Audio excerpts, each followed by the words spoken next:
Hello, everyone, and welcome to your next episode of MHEDA Talks. I'm your host, Shari Altergott, Chief Experience Officer at the CX Edge. Well, you guys might know I've been doing this for a few years now. We're coming upon one of my most favorite times of year. And yes, we have Halloween and fall and some of those great things, but more importantly, it's the start of the Women in Industry Conference is coming up in November. It's a conference I've emceed for a number of years now. Love to be a part of it. Love to talk to women that are a part of it.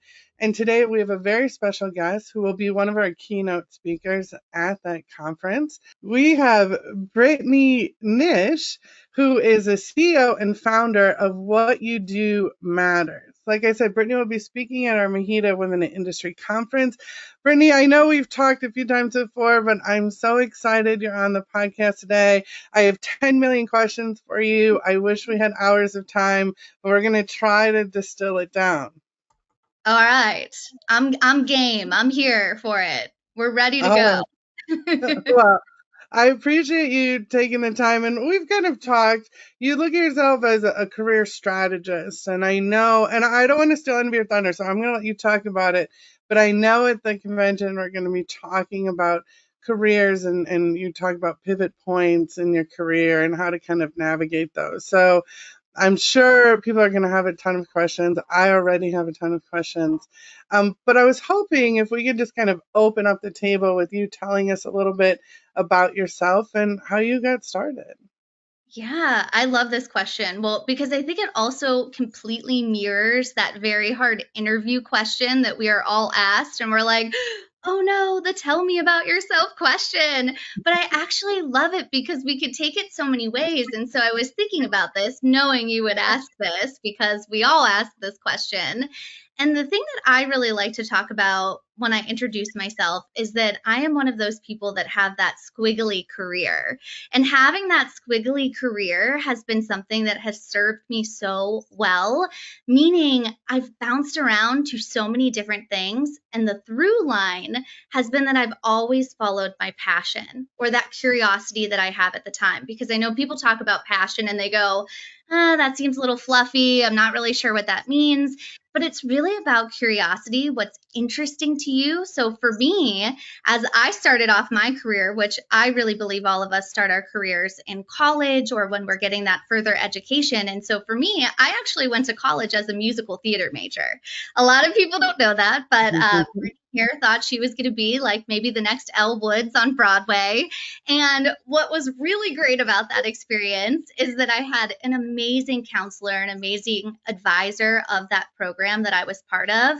And one day she pulled me aside and she said, Brittany, I love your energy. I love your enthusiasm. I love how much you care about wanting to do this type of work, but you're just not talented enough to do it. And as you can imagine, baby Brittany in college was very heartbroken by that. I did go back to bed in my little dorm room, pulled the covers over my head, allowed myself to kind of, give me that moment to cry. But it was such a great redirection, this real inflection point at that very beginning stage of my career for me to say, okay, if I can't do this, what do I want to do? What other skill sets do I have? And so that got me on the path of, all right, well, the reason I love to perform is because I love to talk. I love to interact with other people. What are other career paths that I can do that same thing? And so that led me into communication. And, you know a lot about communication and marketing hand in hand, everything that you're doing in the podcast here. And so I ended up getting my degree in communication. And then that led me down some really interesting paths in publishing, in technology. Then I got into some nonprofit work. And so all kinds of squiggly things really driven by, okay, I'm going to try it. I'm going to see if I'm good at it. If I'm not good at it, or if I don't like it, I'm going to redirect and do something else. So all of that, and I know this is like the longest winded answer to this question, but because of all of that, I collected all these things that I learned about myself that were so powerful.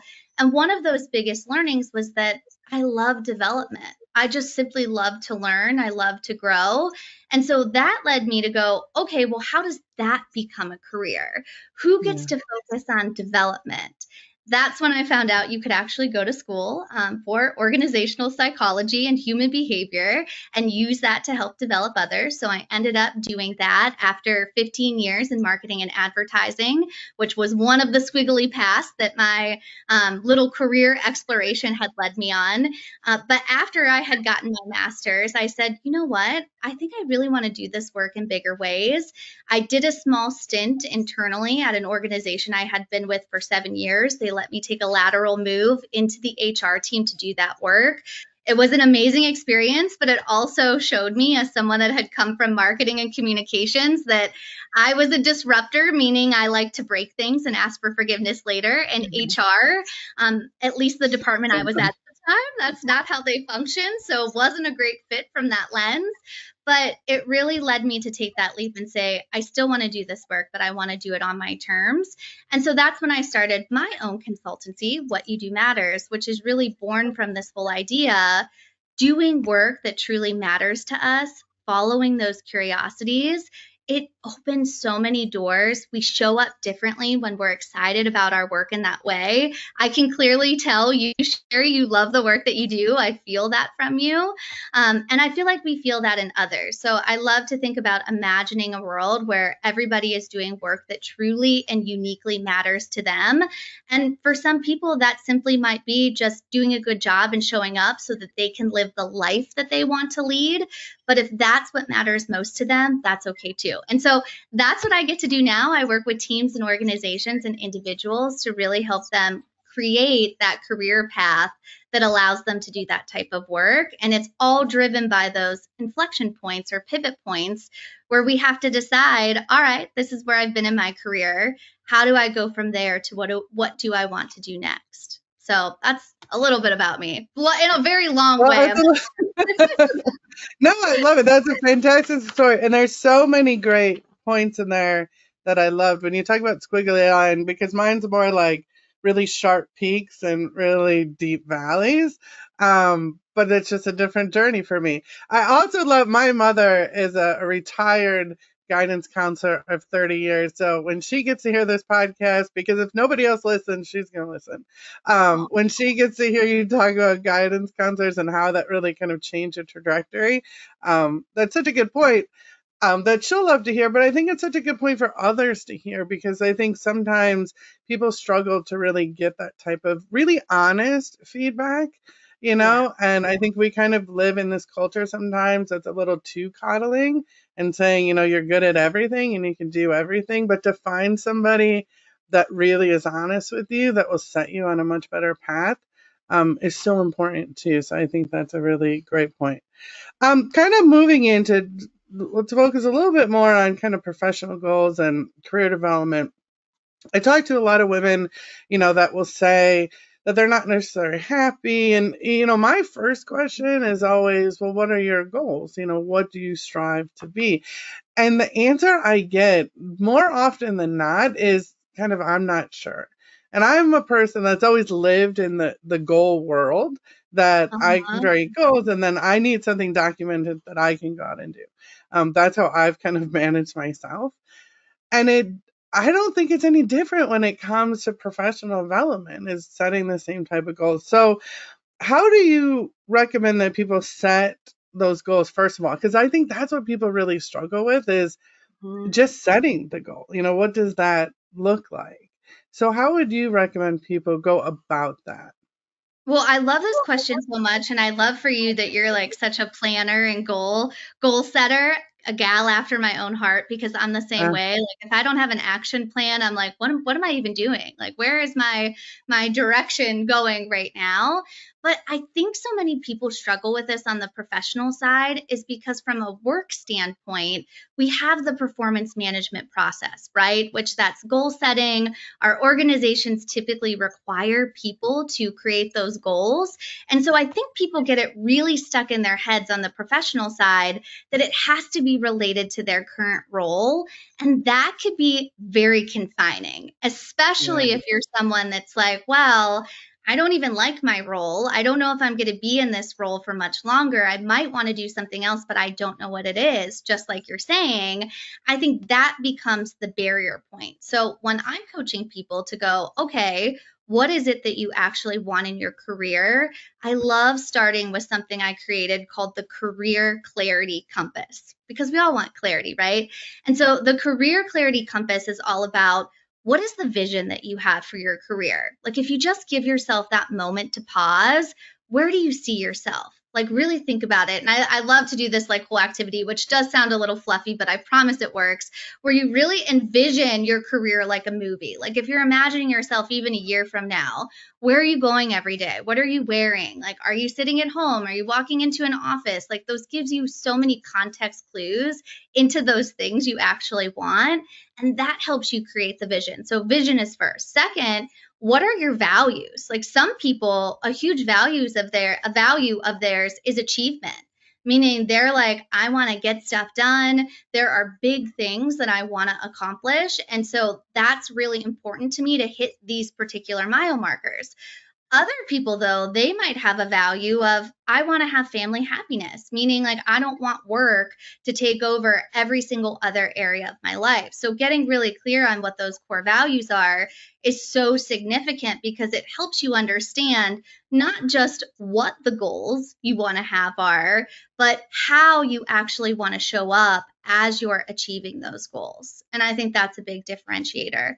The third piece of that is, what are your strengths? What are those things that you're inherently just really good at? You know, if you're a good connector, if you're good relationally, again, there's those context clues of, all right, well, maybe I'm going to set a professional goal that allows me to work alongside other people that are doing that, because that really energizes me. And I know I'm a good connector and I know I relate to people well. And then that last piece is, what is the impact that you want to have? What do you want that legacy to be from that professional lens? Do you want to contribute to something that is really purely mission driven? So nonprofit work. Do you want to impact the people that you interact with day to day? So maybe for you, it's about showing up as a leader in a certain way. So doing that first, I think, is critical. And everybody always misses that first step because they're so narrowly focused on really that like SMART goal process. I think most of us have heard of SMART goals: specific, measurable, achievable, relevant, time bound, which I think there's so much value to that. But you can't get into the what unless you first start with the why. And I feel like that best way to get to the why is doing that career clarity compass. So vision, values, strengths, and impact, so that you really know where you're coming from. And then you set that specific goal of how you actually get to that. The last thing I'll say about goal setting that I feel like even organizations miss is contingency planning. I think if we were all being real here, we know the pace of change is faster than ever. We're required to do more with less. We're having to take on more responsibility, more tasks, all the things, right? And things are just constantly changing. And so if we don't have a contingency plan as part of our goals that we're setting professionally, and I would argue even personally, we're really setting ourselves up really for failure, or that like expectation versus reality scenario where we're disappointed, because the truth is things are always going to come up. Maybe a sick family member is going to detour you for a bit. Maybe, you were relying on thinking you're going to get that budget for that project at work that was going to move you forward and position you for that next promotion. And oh, womp womp, that budget gets slashed. And so having that contingency plan and thinking through from the onset, well, what if XYZ happens? How are you going to pivot? What are you going to do then? I think it's just such a realistic part of that goal setting process that we tend to never talk about. And so I always encourage people, map out that contingency plan. I cannot agree more. I started a brand new business about 5 months before COVID hit. So I can 100% appreciate that. And I love the idea of the visualization. Really kind of see how you see yourself. That's not something I've done, but I think it's such a great ad that I think I'll definitely put into eventual and future goal setting. And I think too, the point of looking at a lot of people that are in this industry have worked at the same company for a long time and might plan to work at that same company for a long time. I worked at the same company for 18 years before I left. Wow. And all my professional goals were geared towards working at that company and not necessarily outside of that. So I think that's such a great point that our goals don't have to be limited to our current role or our current environment. So all really great points to kind of take away when you're looking at setting those goals.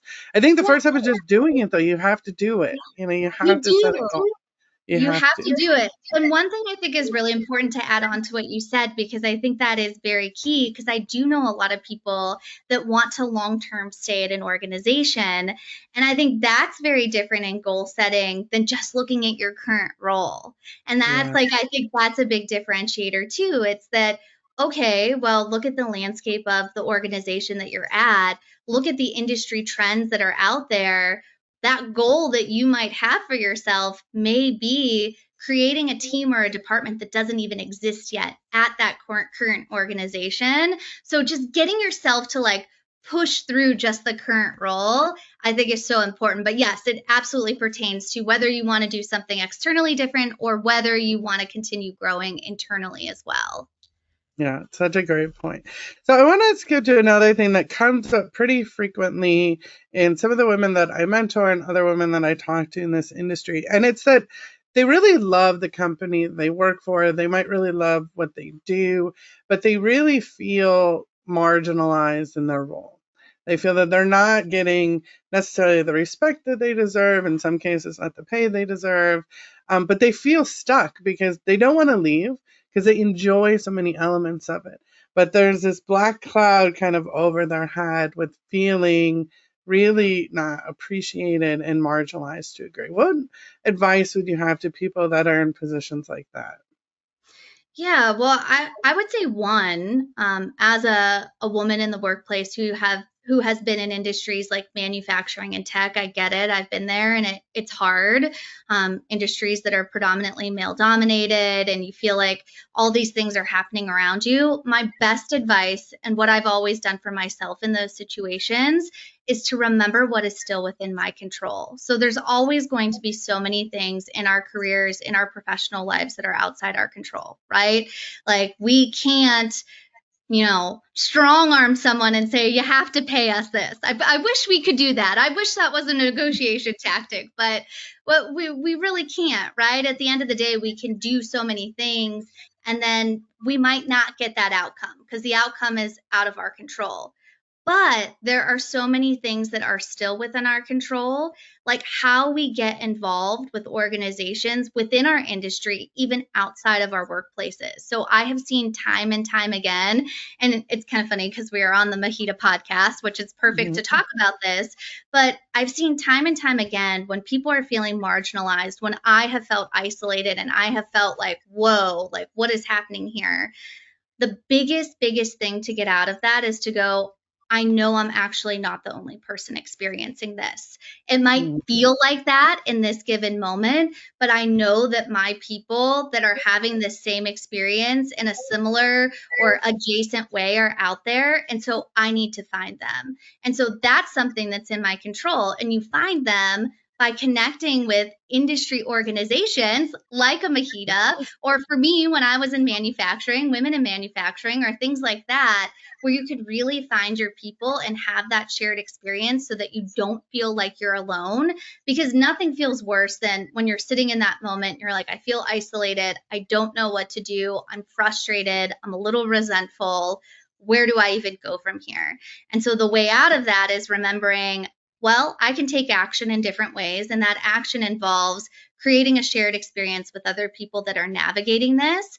And I would say part of the power of that as well is when you get involved in other organizations and say you take a leadership role and you start being actively involved, it also creates the space so that your value and how you see yourself isn't solely through the lens of what is happening perhaps in that particular work scenario. So if you can go out there and go, oh, well, wow, everyone else is seeing my value in these different ways, still within my same industry, it ups that confidence. And I have found time and time again, you then start to show up differently because you're Mhm. not focused in on that situation and you're finding other ways to contribute to that industry that you love, while also getting that recognition as well and seeing yourself in that way. So that would be my advice. I know that's kind of like a complex answer, but it's first and foremost remembering there are things that you can do. You just have to seek them out. I couldn't agree more. It's a complex problem. It's not, a simple answer. And I love that idea of kind of getting out there and building that community, both in your industry and outside your industry. Because I've joined a number of different organizations outside of marketing and material handling that have really taught me so much more. Just getting those different perspectives. But then I also have the MHEDA Women in Industry group, which has been some of my biggest cheerleaders. And I will tell you, when I started my business, it was people I met through this group were the first people I called, to kind of just start building it, building a company. So there's so many resources in it. And I think networking and the power of connection really can do a lot to get you outside of your current role. So great point. Let's shift to people kind of starting out early in their careers. There are a lot of people entering the workforce now, maybe have only been in there a few years. What common mistakes do you see people make kind of early on in their career, and what are some tips to avoid that? Yeah, I think the first thing I would say is one, I have such empathy for anyone entering the current working world right now.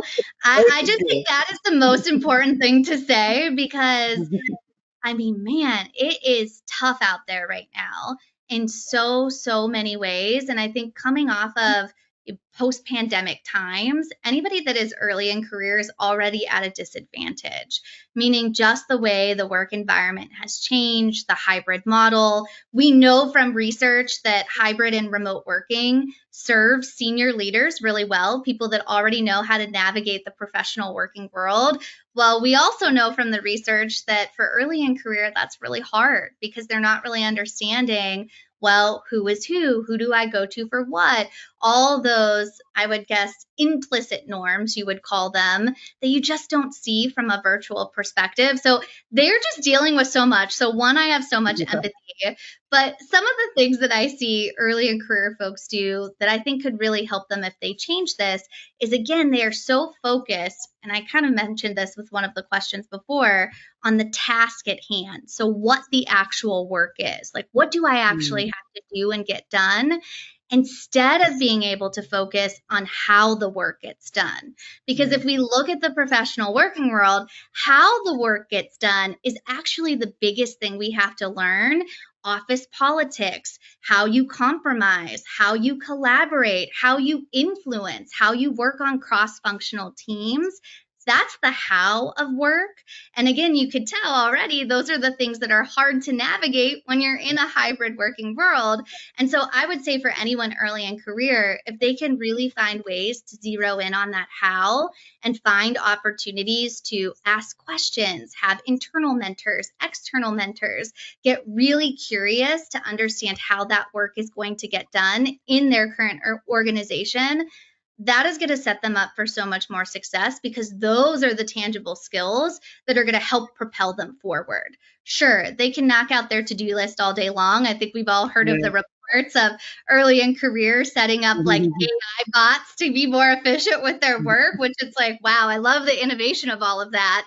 But at the end of the day, they still need to know how that work gets done. And so I think that's the biggest thing for them to focus on.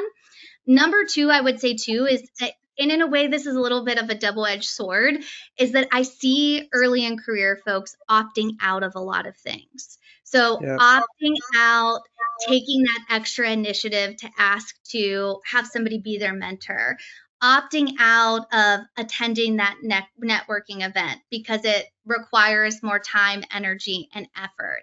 And so I would say my advice would be, I don't want you to make your whole life work, but really zone in on those things that are going to move the needle for you from a career perspective, because not doing any of those things isn't going to be great either. And so I would encourage them to opt into some.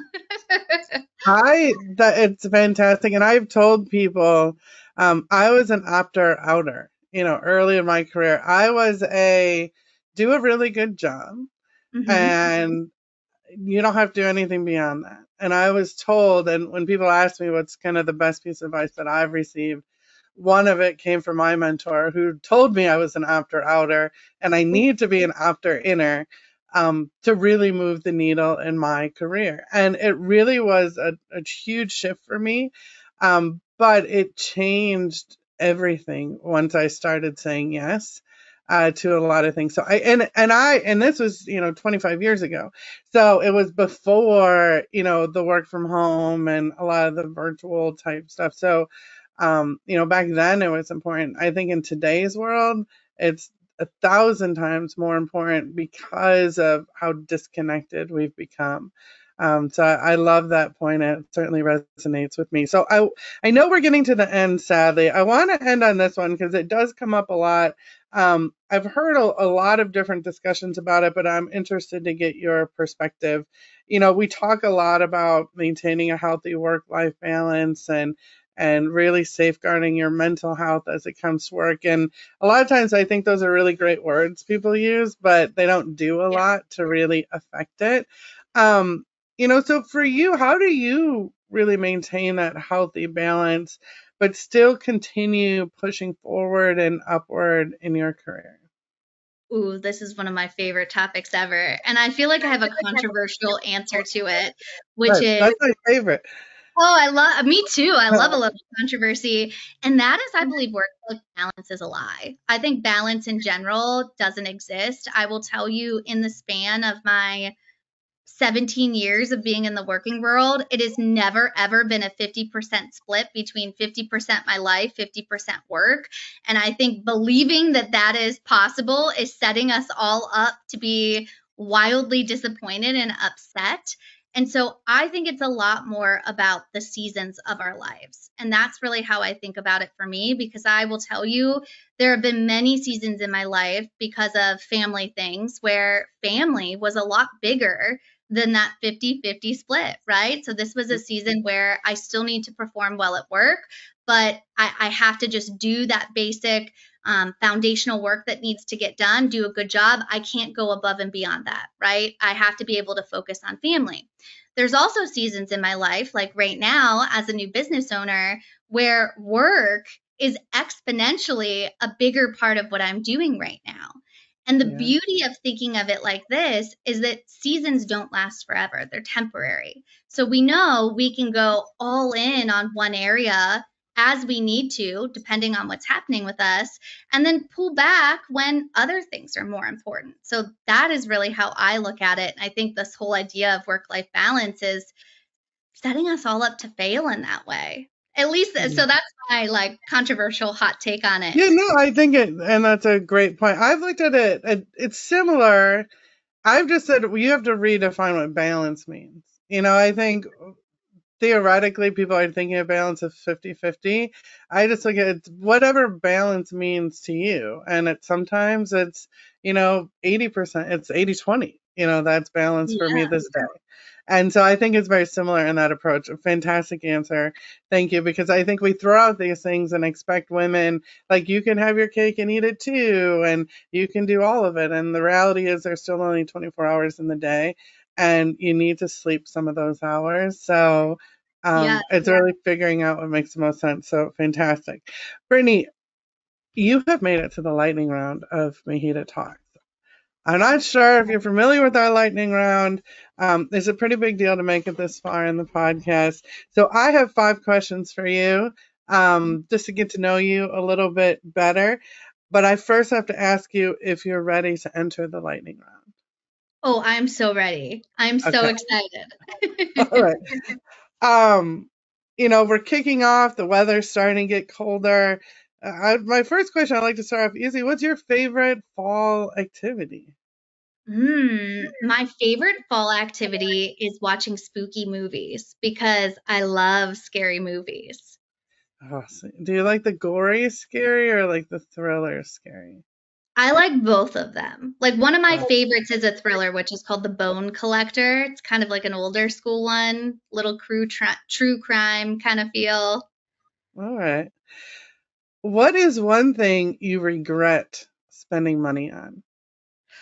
There's a lot of things I regret spending money on. I would say I would regret spending money on, ooh, what's like a recent purchase that I regret spending money on?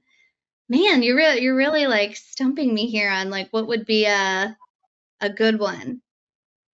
Oh, wow. I'm like looking around here of what I would. Oh, I know. So I get caught up in some of these influencer trends on social media. Yeah. And there was this trend. So clearly, I'm a big reader, right? You could see all the books here. There was this trend of like the glass vase that looked like a book and it was see through, and you could put flowers in it on Amazon. And I'm like, oh, that looks beautiful. It's going to be lovely. Oh, it was plastic, and the lettering of like the book title was peeling off. And I'm pretty sure I paid like $30 for it, and it probably cost $5 to make. So I regret. Yeah, I've been a victim of the influencer culture as well, so I can appreciate that. Um, do you think you could win a game show? And if so, which one? Ooh, I don't think I could win a game show. I think I would be more of like the Vanna White. Like I could be like the host of the game show or Okay. like that, but I don't think I'd be good at the actual game show. What one word do you want people to associate with you? I would say positive. All right, and finally, would you rather go a year without desserts or eat a spoonful of wasabi every single day? This is my favorite question. So I don't like sweets at all. I don't have a sweet tooth. I mean, I will occasionally eat like a cupcake, but like I don't like crave anything sweet, but I love salty and I love spicy. And so All right. wasabi is actually one of my favorite things ever. And I Okay. actually think, you know what? I take back my other answer about the game show. I could win hot That wings. one. Yes. I Love could do that. this. I could do like ghost pepper anything. I'm clearly missing the Wow. bean.